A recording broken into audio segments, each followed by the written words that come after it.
Iya.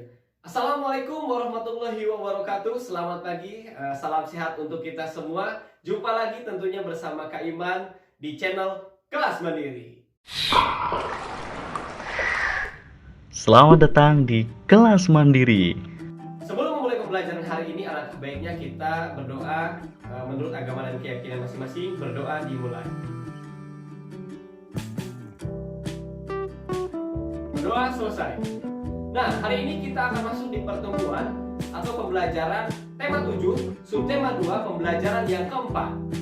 Adik-adik semua, kemarin beberapa pembelajaran yang sudah kita pelajari membahas tentang proklamasi kemerdekaan. Nah, hari ini kita akan masuk di pembahasan pembentukan Negara Kesatuan Republik Indonesia. Wah, ini akan seru sekali ya. Jadi jangan kemana-mana, silakan simak bacaan berikut ini. Proses pembentukan NKRI atau Negara Kesatuan Republik Indonesia.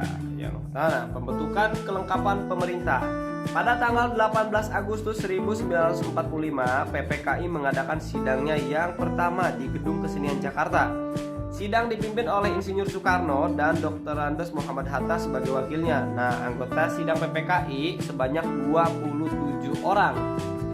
Melalui pembahasan secara musyawarah, sidang mengambil keputusan penting antara lain sebagai berikut. Mengesahkan Undang-Undang Dasar 1945 sebagai Konstitusi Republik Indonesia. Yang kedua, memilih Presiden dan Wakil Presiden, Insinyur Soekarno sebagai Presiden dan Dr. Andes Muhammad Hatta sebagai Wakil Presiden.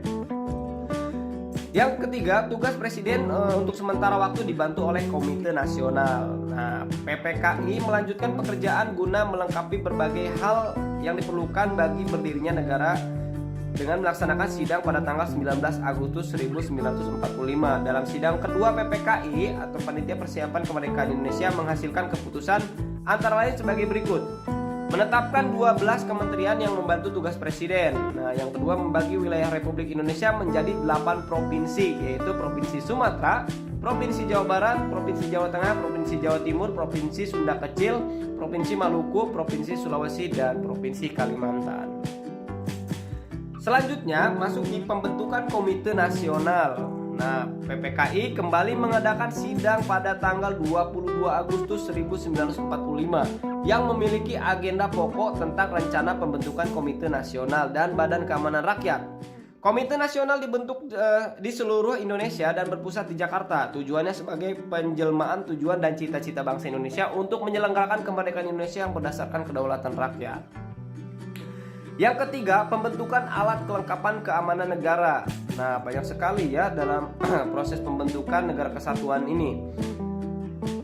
Dalam rapat pleno PPKI pada tanggal 22 Agustus 1945 diputuskan pembentukan Badan Keamanan Rakyat BKR. Nah, BKR ditetapkan sebagai bagian dari Badan Penolong Keluarga Korban Perang atau BPKKP ya, yang merupakan induk organisasi dengan tujuan untuk memelihara keselamatan masyarakat serta merawat para korban perang. Perkembangan situasi di negara makin membahayakan. Nah, pimpinan negara menyadari bahwa sulit untuk mempertahankan negara dan kemerdekaan tanpa angkatan perang. Nah, dalam kondisi seperti ini, pemerintah memanggil pensiunan Mayor KNIL Urip Sumoharjo dari Yogyakarta ke Jakarta dan diberi tugas membentuk tentara kebangsaan. Nah, dengan maklumat pemerintah pada tanggal 5 Oktober 1945 terbentuklah organisasi ketentaraan yang bernama Tentara Keamanan Rakyat atau TKR. Yang keempat, pembentukan lembaga pemerintah di seluruh daerah di Indonesia. Nah, pembentukan pemerintah daerah di Indonesia diatur dalam Undang-Undang Dasar 1945, Pasal 18 sebelum diamandemen. Pasal tersebut berbunyi pembagian daerah Indonesia atas daerah besar dan kecil dengan bentuk susunan pemerintahannya ditetapkan dengan undang-undang dengan memandang dan mengingat dasar musyawarah dalam sistem pemerintahan negara dan hak-hak asal-usul dalam daerah-daerah yang bersifat istimewa. Berdasarkan bunyi pasal tersebut, berarti daerah Indonesia akan dibagi dalam daerah provinsi. Setiap daerah provinsi akan dibagi pula dalam daerah yang lebih kecil. Sesuai dengan keputusan PPKI tanggal 18 Agustus 1945 bahwa tugas Presiden dibantu oleh Komite Nasional, di daerah-daerah tugas gubernur atau kepala daerah juga dibantu oleh Komite Nasional di daerah. Nah, pembentukan Komite Nasional Indonesia daerah yang ada di tiap-tiap provinsi merupakan lembaga yang akan berfungsi sebagai Dewan Perwakilan Rakyat Daerah sebelum diadakan pemilihan umum. Nah, dengan terbentuknya pemerintahan di daerah yang dibantu oleh Komite Nasional di daerah, diharapkan roda pemerintahan dapat berjalan baik di tingkat pusat maupun di daerah. Nah, itulah adik-adik bagaimana proses pembentukan NKRI. Yang pertama yaitu ada pembentukan kelengkapan pemerintah, seperti menghasilkan atau menetapkan undang-undang dan lain-lain. Nah, yang kedua ada pembentukan komite nasional.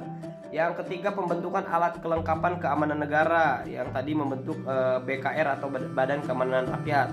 Yang terakhir adalah pembentukan lembaga pemerintah di seluruh daerah, seperti pembentukan tadi pembentukan Komite Nasional Indonesia Daerah ya. Nah, adik-adik, setelah kita mengetahui beberapa tokoh dalam proklamasi atau proklamasi kemerdekaan Indonesia, di mana ada dua tunggal yaitu Insinyur Soekarno dan Muhammad Hatta. Dan selain itu banyak tokoh lain-lainnya, dan salah satunya adalah Ahmad Subarjo, yaitu tokoh yang merumuskan teks proklamasi kemerdekaan. Nah, selanjutnya kita akan masuk di pembelajaran bahasa Indonesia, yaitu mengetahui dari biografi seseorang atau biografi tokoh proklamasi kemerdekaan. Sebelum kalian masuk di biografi Ahmad Subarjo, tentu kalian harus mengetahui apa sih itu teks biografi. Nah, teks biografi adalah suatu tulisan yang mengulas mengenai kehidupan seseorang atau cerita hidup seseorang selama ia masih hidup. Nah, teks biografi singkat hanya mengulas mengenai kenyataan-kenyataan yang terjadi di dalam kehidupan seseorang. Adapun ciri-ciri teks biografi adalah sebagai berikut. Nah, teks biografi harus memuat informasi berdasarkan fakta pada tokoh yang diceritakan dalam bentuk narasi. 2. Memuat sebuah fakta pengalaman hidup suatu tokoh dalam memecahkan masalah-masalah sampai pada akhirnya sukses sehingga patut menjadi teladan. Dan yang terakhir adalah teks biografi memiliki struktur yang jelas, yaitu orientasi masalah dan reorientasi. Dan langsung saja, ini ada salah satu contoh biografi yaitu Ahmad Subarjo ini.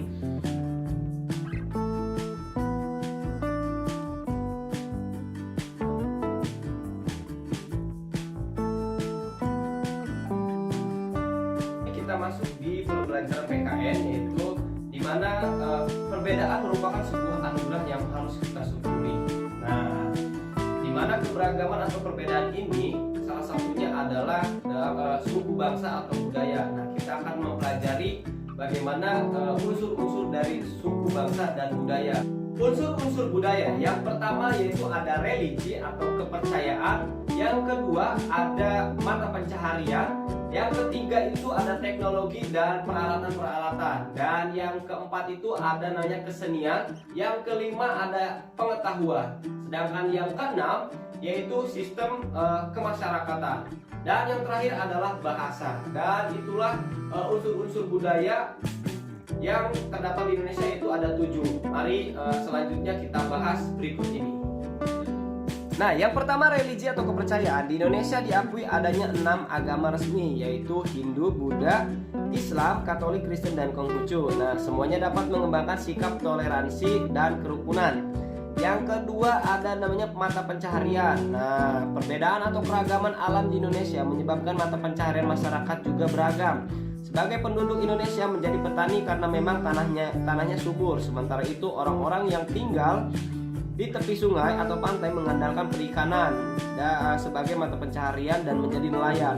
Lalu ada pula yang menjadi pedagang, peternak, pekerja jasa atau mata pencaharian lainnya. Nah, yang ketiga masuk di teknologi dan peralatan. Teknologi berkaitan dengan kepandaian dan keterampilan yang orang dalam membuat atau melakukan sesuatu untuk memenuhi kebutuhan hidup. Teknologi bermula dari bentuk yang sangat sederhana lalu berkembang terus sesuai dengan perkembangan dan kemajuan zaman.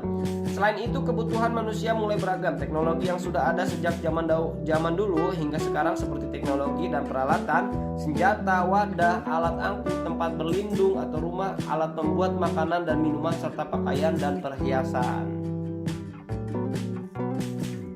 Yang keempat yaitu kesenian. Hampir semua suku bangsa di Indonesia memiliki kesenian yang menjadi ciri khas. Nah, kesenian yang dapat dinikmati oleh mata misalnya seni patung, seni ukir, seni lukis, seni rias, seni tari, seni pedalang atau wayang, dan seni olahraga. Kesenian yang dapat dinikmati oleh telinga misalnya seni musik dan seni sastra. Setiap suku di Indonesia juga memiliki lagu daerah, alat musik, dan berbagai kesenian sendiri-sendiri. Yang kelima ada pengetahuan. Berbagai suku bangsa Indonesia telah memiliki pengetahuan yang tinggi. Nah, pengetahuan itu telah mereka terapkan untuk mengatasi kesulitan-kesulitan hidup.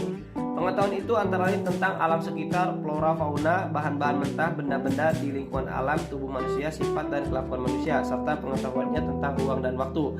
Yang keenam ada sistem kemasyarakatan. Nah, sistem kemasyarakatan adalah pola hidup yang menjadi kebiasaan dan dianut serta telah menjadi kebiasaan suatu masyarakat. Ada sistem perkawinan, ada sistem kekerabatan, dan sistem keberperilakuan di dalam masyarakat. Contohnya, sistem marga pada suku Batak dan sistem trah pada suku Jawa. Kedua contoh ini merupakan sistem kekerabatan suku-suku tersebut. Yang ketujuh yaitu ada bahasa. Nah, setiap suku bangsa mempunyai alat komunikasi sendiri-sendiri ya tentunya. Nah, terkadang hanya dimengerti dan dipakai oleh suku itu sendiri. Nah, itulah dinamakan dengan dialek. Lalu bagaimana suku-suku di Indonesia bisa berkomunikasi dengan suku yang lain? Beruntunglah kita memiliki bahasa Indonesia yang telah ditetapkan sebagai bahasa nasional dan bahasa persatuan. Tentu kamu ingat bukan salah satu Ikrar Sumpah Pemuda 1928. Baiklah adik-adik, demikianlah pembelajaran hari ini. Apabila ada kekurangan dan kesalahan, Kak Iman mohon maaf. Dan jangan lupa untuk mengajak teman-teman kalian dan keluarganya untuk bergabung di channel Kelas Mandiri. Dan jangan lupa juga untuk selalu mematuhi protokol kesehatan, rajin mencuci tangan, menjaga jarak, dan mengenakan masker ketika kalian akan keluar rumah. Baik, wassalamualaikum warahmatullahi wabarakatuh.